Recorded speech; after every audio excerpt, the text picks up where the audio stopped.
kasih Tuhan. Thank you Lord. Kami datang untuk menyembah-Mu Tuhan.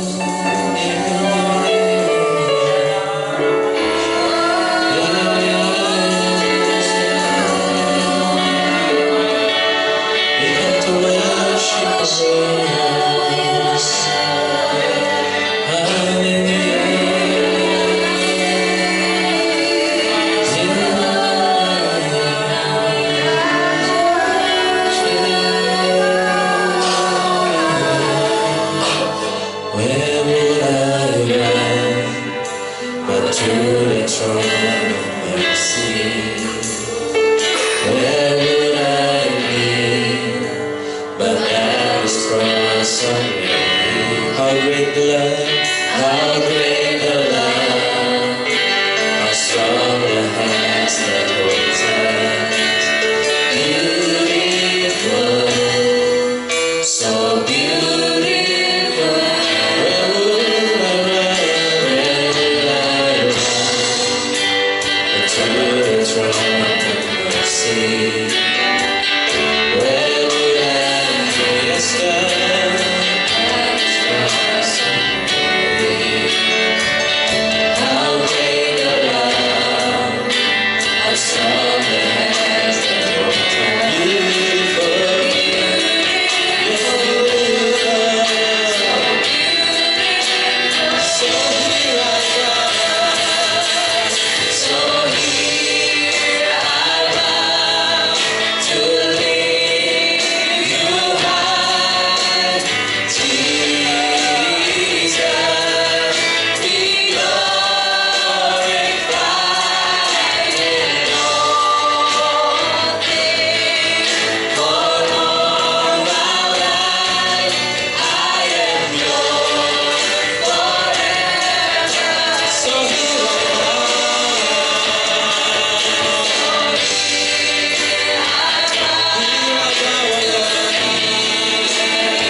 Shalom, Bapak Ibu. Kita berdoa sama-sama yuk sebelum kita mendengar firman Tuhan. Di dalam nama Tuhan Yesus, kami minta sesuatu yang dari Engkau, Tuhan, siang hari ini. Kami berdoa apa yang kami lakukan ini betul-betul berarti buat rohani kami, buat perjalanan kami dengan Tuhan. Kami berdoa setiap kami setia iring Yesus sampai akhir. Berkati Tuhan firman hamba-Mu ini Tuhan. Tuhan bekerja lewat kelemahan dan kekurangan manusia dan juga peralatan-peralatan yang kami punya. Tuhan bekerja. Biarlah hadirat-Mu ini betul-betul nyampe Tuhan ke rumah masing-masing, ke tempat di mana kami menyaksikan acara ini. Di dalam nama Yesus, setiap kita yang percaya sama-sama katakan, amin. Seperti yang saya bilang di briefing dari WA Group, hari ini kita akan sama-sama mengambil perjamuan kudus bersama, saudara. Sebisa mungkin jangan pakai hosting yang kering itu. Kalau Anda di rumah ada kepala keluarga Anda, ambil roti yang nanti akan dipecah-pecahkan oleh kepala keluarga sendiri dan dibagi-bagikan kepada anggotanya, karena semuanya itu ada artinya, saudara ya. Kenapa Yesus melakukan perjamuan? Sebetulnya roti itu satu roti yang sama dipecah-pecahkan oleh Tuhan Yesus, diberkati, dilepaskan pengucapan syukur atasnya, dan dibagi-bagikan. Kita akan mulai baca sama-sama dari Kisah Rasul pasal yang ke-2, oke? Kisah Rasul pasal yang kedua. Buat saya menarik sekali ini ayat. Ketika kemarin terakhir kali kita habis Zoom meeting dan saya sampaikan ke depannya kita akan lebih banyak persekutuan di rumah-rumah.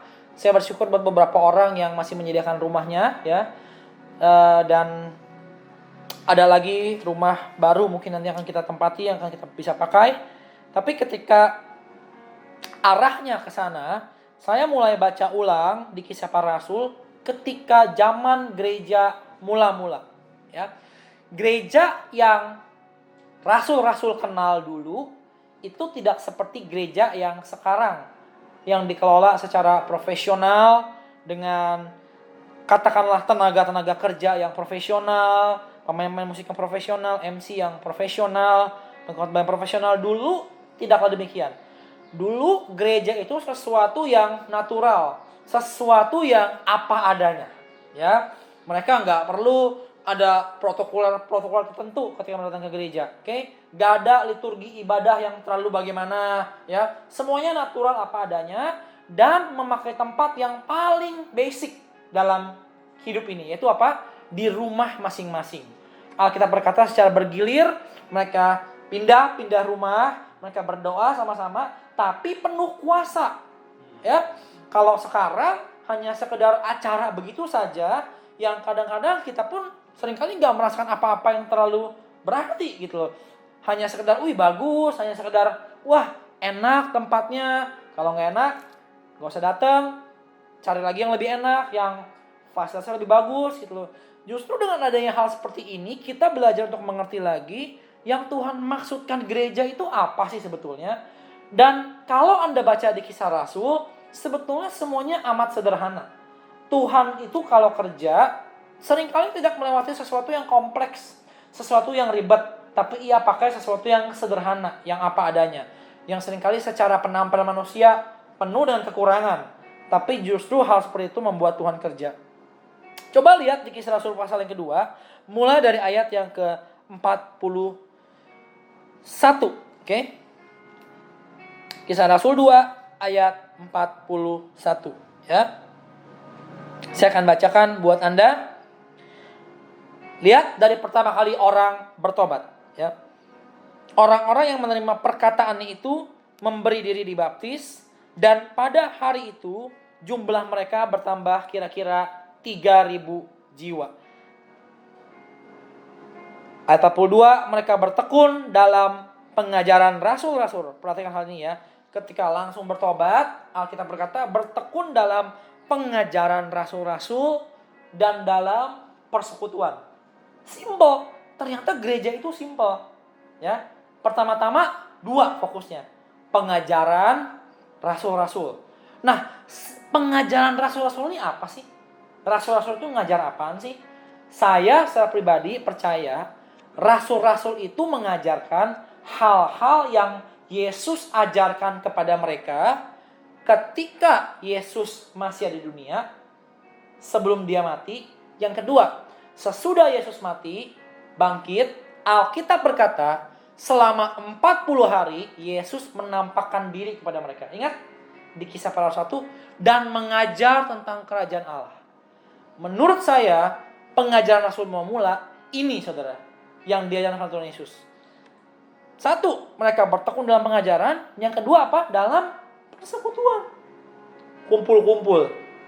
Oke, saling berbincang-bincang, saling kenal. Oke, kayak gini seru ya. Hari ini syuting seru banget, saudara. Yang hadir banyak. Wah, ini rekor ya. Mungkin suatu hari kalau makin bertumbuh, PSBB makin berkurang, bisa 40 orang yang di sini ya.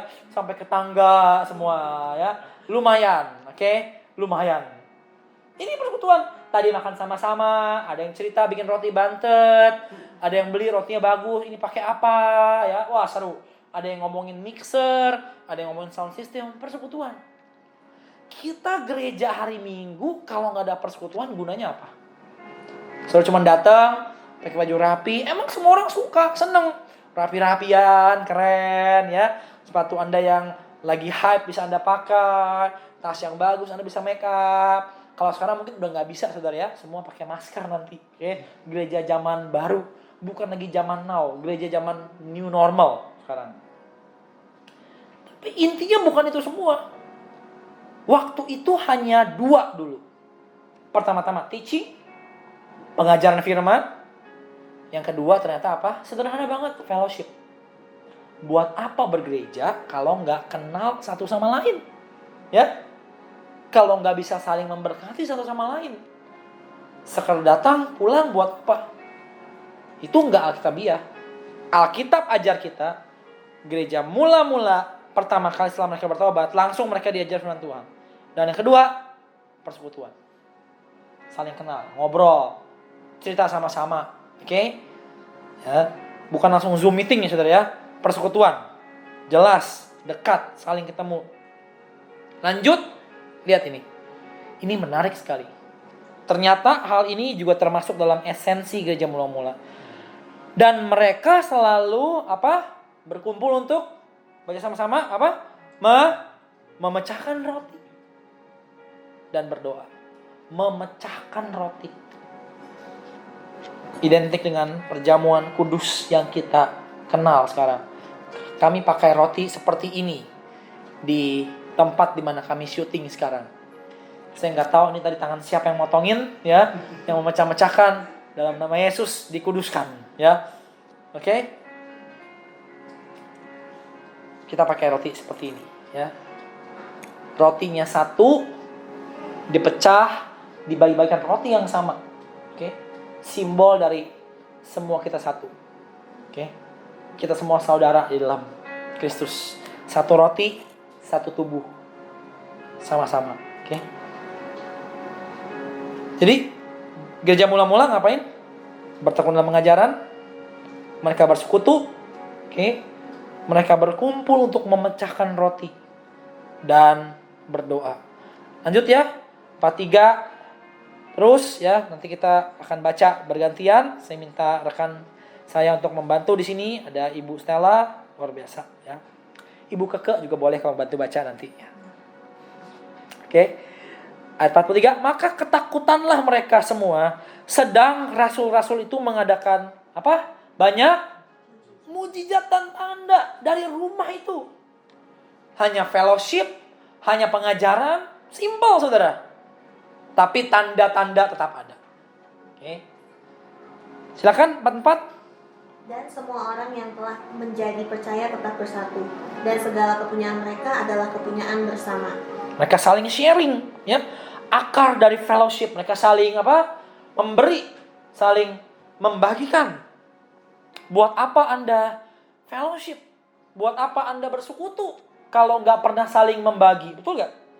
Ya, buat apa?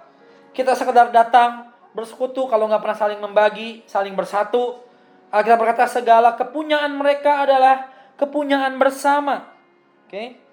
45 silakan, ini lebih dahsyat lagi, lihat. Dan selalu ada dari mereka yang menjual harta miliknya, lalu membagi-bagikannya kepada semua orang sesuai dengan keperluan masing-masing. Hebat saudara, ya. Bisa dibagi-bagikan apa yang mereka punya, sehingga semuanya itu nggak berkekurangan karena saling menopang. Oke, dia punya apa, dia bisa jual, dia bagikan. Dia punya kelebihan apa, dia bisa tolong. Oke, semuanya saling memberi. Ajaib, ya. Ayat 46 saya akan bacakan. Dengan bertekun dan dengan sehati mereka berkumpul tiap-tiap hari dalam bait Allah. Itu pengajarannya. Lihat nih, mereka memecahkan roti di rumah apa?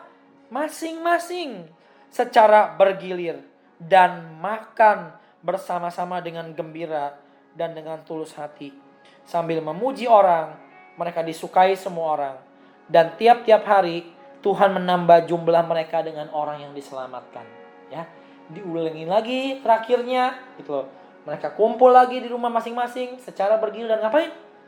Pecahin roti lagi. Aneh sekali, ada sesuatu yang sangat signifikan yang dari awalnya sudah diajarkan dan dijadikan budaya di gereja mula-mula, yaitu pemecahan roti. Aneh banget. Alkitab berkata setiap kali mereka kumpul, mereka pasti mecahin roti. Mereka pasti ambil perjamuan kudus. Aduh, ini seni yang mungkin udah hilang ya di gereja ya. Ya, harusnya setiap kali kita kumpul di rumah itu kita bisa mengambil hal seperti ini. Oke? Aneh sekali. Singkat saja, saya mundur nih ya dari Kisah Rasul. Kenapa itu begitu penting? Kita mundur sekarang ke Lukas pasal 24. Lihat. Lukas pasal 24. Ketika Yesus bangkit dan ia menampakkan dirinya kepada 2 orang murid di jalan Emmaus. Saudara mesti tahu, 2 orang murid ini bukanlah murid yang ikut perjamuan malam ketika pertama kali Yesus memecahkan roti. Mereka nggak ikut. Ya. Jadi sebetulnya 2 murid ini nggak tahu apa-apa tentang tradisi memecahkan roti ini. Ya, ingat pemecahan roti pertama kali yang Yesus buat itu di perjamuan malam sebelum ia disalibkan bersama dengan ke-12 muridnya. Dan menarik, jangan salah saudara, Yudas pun ikut mengambil bagian dalam apa?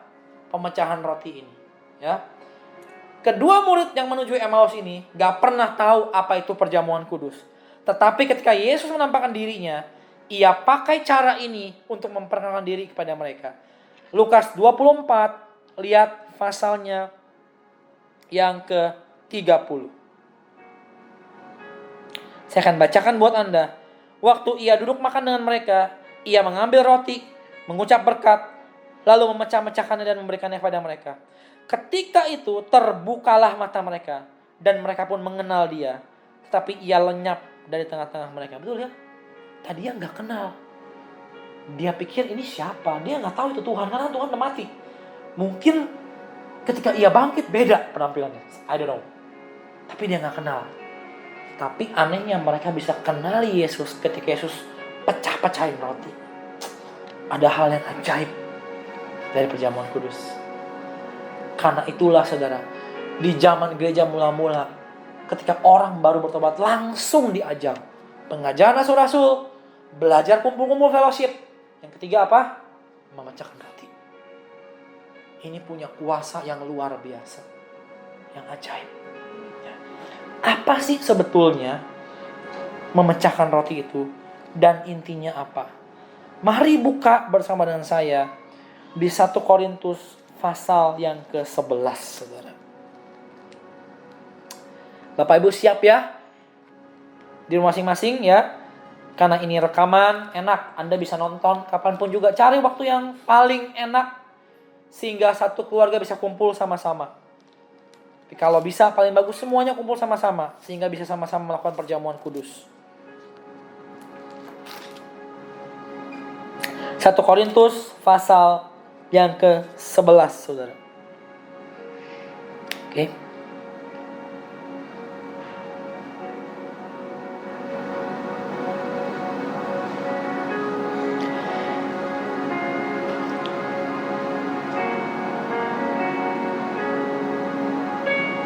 ayat yang ke-23. Ini menarik sekali. 1 Korintus 11 ayat 23. Sebab apa yang telah kuteruskan kepadamu telah aku terima dari Tuhan, yaitu bahwa Tuhan Yesus pada malam waktu ia diserahkan mengambil roti, dan sesudah itu ia mengucap syukur atasnya. Lihat ini ayat. Ia memecah-mecahkannya dan berkata, inilah tubuhku yang diserahkan bagi kamu. Perbuatlah ini sebagai peringatan akan aku. Saya kaget ketika saya baca ayat ini. Udah sering baca, tapi gak pernah celik matanya. Kali ini celik. Ayat 23 berkata, bahwa pada waktu Tuhan Yesus, Alkitab bilang ini, pada malam waktu ia diserahkan, mengambil roti. Aneh sekali, kitab suci itu ketika mengajar tentang perjamuan kudus, mengacu kepada Yesus yang diserahkan malam itu. Padahal kan kita ini tidak ditebus dosanya ketika Yesus diserahkan. Benar kan? Bahkan sebetulnya ini kata halus diserahkan. Anda tahu nggak? Kalau Anda baca terjemahan aslinya dan Anda baca bahasa Inggrisnya, Alkitab ini bilang gini. The night when he was betrayed. Bahasa aslinya juga sama. Yesus memecahkan roti pada malam ketika ia dikhianati. Wah, dalam. Harusnya gini dong. Yesus memecahkan roti pada malam sebelum ia disalibkan, misalnya. Wajar dong. Karena kan puncak segala-galanya itu kan salib. Ya kan? Bukan dikhianatinya. Oke? Tapi Alkitab ajar Yesus memecahkan roti pada malam ketika ia dikhianati. Malam ia dilemparkan. Bahasa aslinya juga dipakai kata forsaken. Malam di mana ia dihempaskan, ditinggalkan sendirian. Ia memecahkan roti. Ya. Bagi Tuhan, di mata Tuhan, dari sisi Tuhan, betul, puncak acara hidup dia itu ketika dia mati di kayu salib. Tapi bagi kita, di mata kita, perjamuan ini adalah pengingat bagi kita, supaya kita tidak pernah lagi mengkhianati Yesus kita. Itu ya. Dan saudara mau tahu nggak intinya apa sih kita buat perjamuan? Ini bukan obat kuat, oke? Gak langsung Anda telan ini 2, tiba-tiba mobil Anda yang gak laku dijual, tiba-tiba langsung dijual. Tanah saudara yang udah puluhan tahun gak laku, langsung laku. Tidak langsung Anda makan ini serta-merta Anda kebal corona. Bukan itu intinya. Memang banyak kesaksian seperti itu. Saya bersyukur kalau terjadi. Tapi yang firman Tuhan ajar dan firman Tuhan tekankan, terutama dari apa yang Yesus ngomong sendiri. Arti dari perjamuan seperti ini, saudara. Ya. Ayat 24, oke. Malam ia diserahkan. Jadi aneh ya, Tuhan ajar Paulus. Pada malam aku diserahkan. Malam aku dikhianati. Aku pecah-pecahkan roti. Dan dia bilang, inilah tubuhku yang diserahkan bagi kamu. Baca sama-sama. 2, 3, apa? Perbuatlah ini. Lakukan ini untuk apa? Sebagai peringatan akan aku. Bahasa Indonesianya itu ruwet ya. Sebagai peringatan aku, maksudnya apa? Kalau Anda baca yang terjemahan lebih simpel, Anda baca dari bahasa yang lain, itu gampang, sebenarnya gampang. Buatlah ini supaya kamu senantiasa ingat akan aku. Nangkap gak sekarang? Kenapa ya? Karena dia tekankan nih, malam aku dikhianatin. Karena itu kamu buat ini nih, supaya kamu ingat akan aku. Harusnya perjamuan itu memampukan kita, saudara, supaya kita tetap mengingat akan Yesus, sehingga kita gak akan pernah mengkhianati dia. Amin. Saya tahu gak, Tuhan tuh sangat menekankan kesetiaan. Betul gak? Ya. Dia gambarkan kita sebagai mempelai wanita. Betul ya? Ya. Mempelai wanita, wah saya udah menikah belum lama sih, 11 tahun. Sini ada yang lebih senior. Berapa? 15 tahun ya? Betul ya? 25 tahun Glenn ya menikah? 15 tahun belum. 15 tahun menikah. Saya 11 tahun menikah. Dan semua pasti tahu, yang mendengar pasti tahu, istri itu wataknya macam-macam. Ya. Betul ya? Ada yang galak, ya kan? Ada yang gak pedulian. Ini ngomongin jelek ya, bukan yang ngomongin bagus. Ini lagi ngomongin jelek-jelek dulu. Ada yang serakah misalnya. Ada yang pelit. Ada yang boros. Yang repot, yang mata duitan. Itu repot, saudara. Ya. Tapi dari semua kejelekan itu, bisa nggak istri itu dibilang tidak setia? Seandainya dia tidak mengkhianati suaminya dan punya kekasih lain, bisa nggak dibilang nggak setia? Nggak bisa ya. Kalau cuma galak doang ya galak, betul nggak? Mata duitan ya mata duitan, bukan berarti dia nggak setia, betul kan? Betul. Tapi ada orang mungkin yang nggak galak, nggak mata duitan, baik, kalem, tapi punya kekasih lain. Gunanya apa? Nanti ya. Dengar. Saudara dan saya wataknya macam-macam. Sebagai mempelai Kristus. Oke? Ada banyak masalah di hidupnya. Aneh-aneh ya. Yang sensitif. Yang gak nurut orangnya. Macam-macam deh. Yang gampang kecewa. Gampang kebaikan. Yang mata duitan juga mungkin ada di antara kita. Tapi buat Tuhan tuh gini, saudara. Jangan tinggalkan Tuhan. Jangan hianati aku. Pada malam di mana ia dikhianati, ia ambil ini. Yuk, dia bilang ini. Ingat aku. Ingat aku yuk. Waduh, zaman susah begini. Itu godaan cuma satu, saudara. Mengkhianati Tuhan. Meninggalkan Tuhan. Ingat ya, Yesus salah satu nilai rohani yang paling luar biasa menurut saya itu faithfulness. Kita berkata berbahagialah mereka yang apa? Setia sampai akhir. Untuk tetap jalan mengikuti apa yang dia mau. Sekalipun tambah lama tambah sukar dan tambah gak masuk akal. Ya kan? Orang berbuat baik banyak. Sekali-sekali. Tuh. Tapi orang berbuat baik dengan setia, itu lain cerita. Orang berkorban banyak. Sekali-sekali. Di handphone saya ada banyak nomor-nomor WA, ada banyak grup. Saudara percaya nggak? Kalau saya mintain sumbangan, pasti kasih. Betul nggak? Pasti kasih. Nggak mungkin segitu banyak orang nggak ada yang ngasih. Sekali-sekali orang berbuat baik. Tapi setia terus-terusan, itu berbeda. Ya.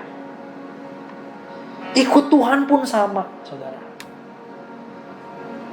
Masa-masa penuh tantangan seperti ini, kita itu tergoda untuk kompromi. Kita itu tergoda untuk gak mau lagi melakukan hal-hal yang rohani, yang waktu itu gampang dilakukan ketika masa-masa masih normal. Kita mulai sulit, udah lain cerita. Aneh ya. Dari sekian banyak tradisi yang gereja ajarkan, hanya satu yang Tuhan sampaikan dengan spesifik untuk kita lakukan, Bahkan Tuhan gak pernah minta hari kelahirannya dirayain. Tuhan gak pernah minta kenaikan Tuhan Yesus dirayain. Tuhan gak pernah minta apapun juga. Tapi satu yang dia buat. Ayo buat ini. Supaya kamu bisa ingat aku. Supaya kamu bisa ingat aku. Setiap kali roti ini kita pegang, kita ingat tubuh Yesus yang terpecah mati bagi kita. Dan sebetulnya itu yang memampukan kita setia. Karena dia udah beri semua yang bisa dia beri. Menurut saya Kristus itu bukan beri yang terbaik. Enggak sih. Di atasnya itu lagi. Dia beri semua yang bisa dia beri sampai udah gak ada lagi yang bisa dia beri. Saya tahu gak, Alkitab mencatat dengan detail bahwa lambungnya ditusuk, keluarnya air. Darahnya itu udah habis, saudara. Karena udah gak berdarah lagi tubuhnya. Apa yang bisa ia curahkan, ia udah curahkan semuanya. Dia udah beri semuanya yang terbaik. Bahkan di titik itu pun dia belum mati. Dan terakhir dia serahkan nyawanya. Manusia gak bisa bunuh dia. Manusia gak bisa mencabut nyawanya kalau tidak ia serahkan. Sampai darahnya habis sekalipun. Tahu gak, sebelum darah Anda habis, Anda bisa mati karena kurang darah. Ya, gak ada pasokan darah yang cukup buat ke otak, ke jantung, Anda mati karena keluar terlalu banyak. Kristus sampai darahnya habis sekalipun belum mati kalau gak dia serahkan nyawanya. Saya berdoa kita mengerti hal-hal yang esensial. Keren. Di zaman COVID ini ada bahasa baru yang kita belum pernah bahas. Ada bahasa esensial dan non-esensial. Betul ya? Saya berdoa gereja pun sama. Bisa ngerti apa sih yang esensi, yang penting, yang pokok dari pengiringan akan Tuhan. Ternyata perjamuan kudus memecahkan roti ini, saudara. Berbicara tentang pengkhianatan dan tentang kesetiaan. Dengan gampangnya Tuhan bisa berkata, pada malam ketika aku disalibkan. No. Tapi dia memilih yang penting bagi kita. Pada malam ketika aku dikhianati. Supaya apa? Supaya kita belajar untuk kita tidak mengkhianati Tuhan Yesus lagi.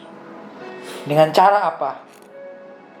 Buat ini sebagai peringatan akan aku. Oke? Di tangan Anda ada roti yang dipecah-pecahkan. Semua siap yang di rumah?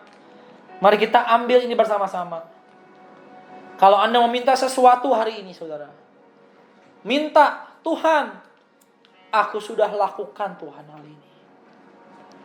Aku udah buat sakramen ini, Tuhan. Tuhan, aku minta supaya lewat ini tubuhmu menyatu dengan tubuhku. Tubuh yang dipecah-pecahkan ini menyatu dengan hidupku, Tuhan. Engkau, anak domba Allah, di kitab Wahyu dipanggil yang setia. Engkau setia menjalankan semua tanggung jawabmu. Engkau setia menjalankan semua yang harus kau jalankan. Kami berdoa di dalam nama Tuhan Yesus. Ketika tubuhmu menyatu dengan kami pun dijadikan setia. Kami pun dijadikan setia.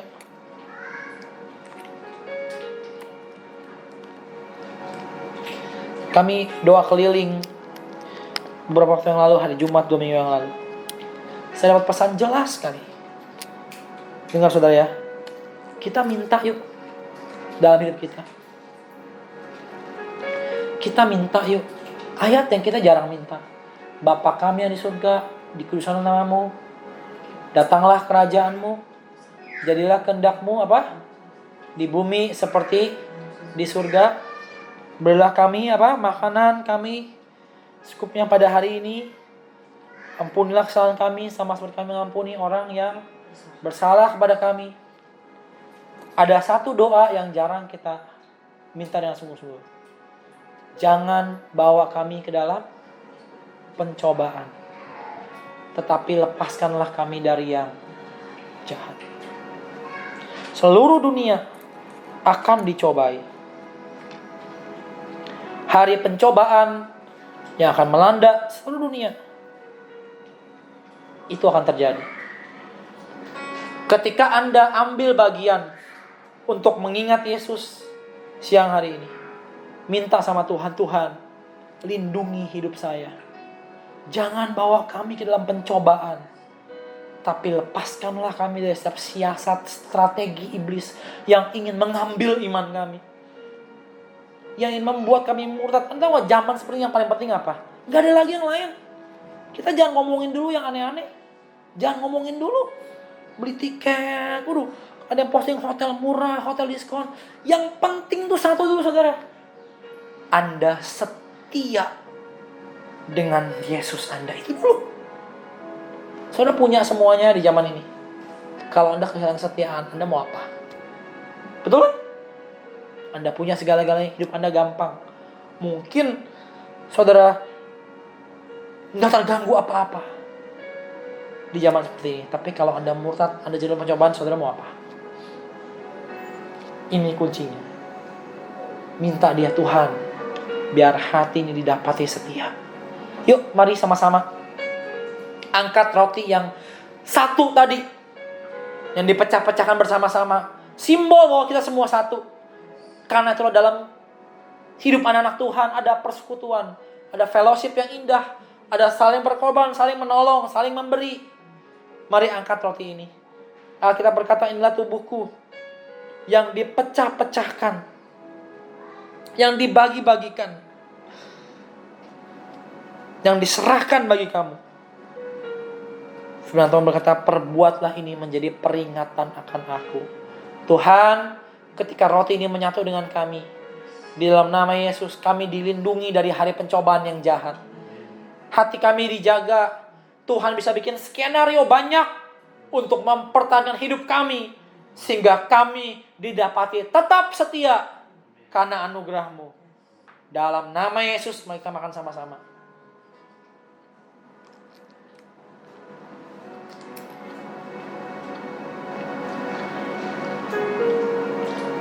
Terima kasih Tuhan. Terima kasih Tuhan.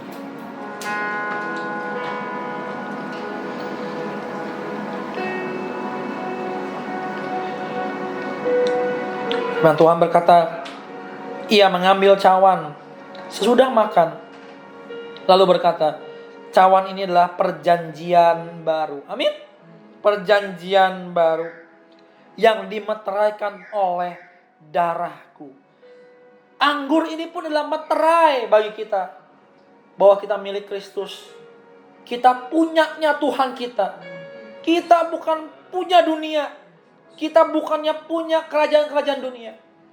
Kita punyanya Tuhan kita. Kita milik Tuhan. Dimeteraikan oleh anggur ini.